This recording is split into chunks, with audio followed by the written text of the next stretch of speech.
I remember as a young man in 1995, I was working at a pizzeria shop in a lower tier mall in New Jersey.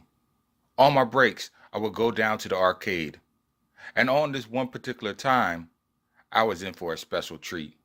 Marvel superheroes developed by Capcom had just arrived. I was floored. The graphics were great, and you could control 10 Marvel characters, each with their own unique moves and special attacks. First, there was Blackheart, who in the Marvel Universe is Mephisto's son. He could draw upon the demons of hell to attack you, or rain down brimstones on your head. Second was Captain America, United States super patriot, who was created to take down Hitler in World War II. With his shield slash fireball attack and final justice finishing move, he was a force to be reckoned with.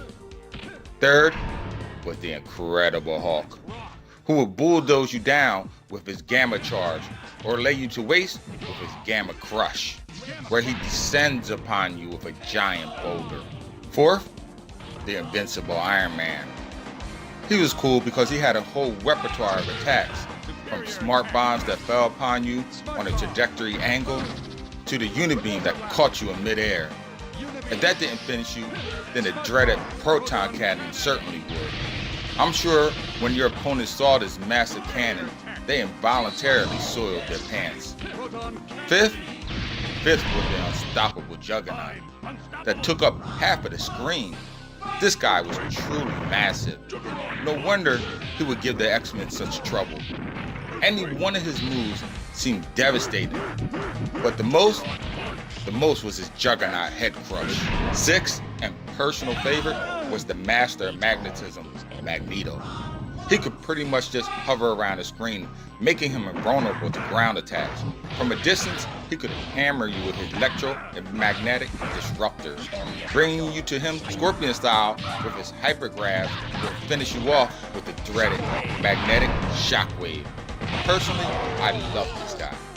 Seventh was the psychic assassin Psylocke, who was cool and sexy with her side blade, deadly kicks, and drilling move known as the Psy Thrust. Eighth was the amazing Spider-Man, always a crowd favorite because he was quick and nimble, attaching to walls, swinging you around with his web.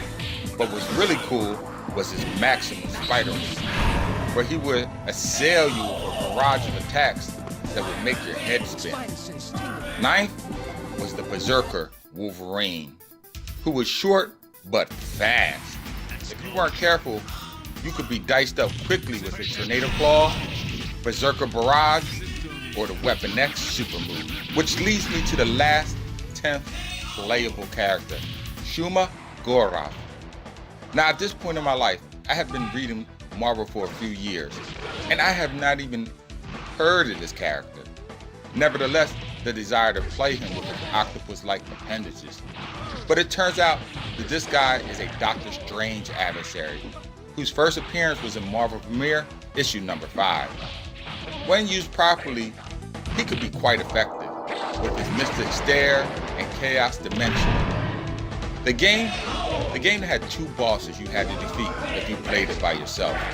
The first was always Dr. Victor Von Doom, and the last, no other than Thanos himself, whose name comes from Greek mythology, Thanatos, the persona of death, if you did not already know that. Now, I didn't know this then, but these 2 boss characters could only be playable in the arcade when the machine is set to free play, where no money is required to start the game, along with entering a secret code. But they are accessible in the home versions of the game, both on the PlayStation 1 and the Sega Saturn, as long as they unlock the secret codes and after the game has been beaten at least one time. Now here is something that you may not have known. Anita, the little emotionless girl that accompanies Donovan Bane from the Darkstalkers series, is also playable.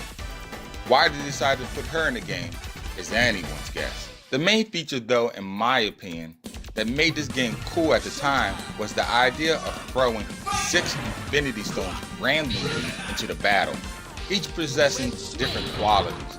By doing this, Capcom added a layer of unpredictability to the game, especially if you were losing. One of these stones could really turn the tide of battle in your favor. The power gem makes any attacks increase damage. Time makes you move faster, jump higher and longer. Space allows you a super armor for a limited period.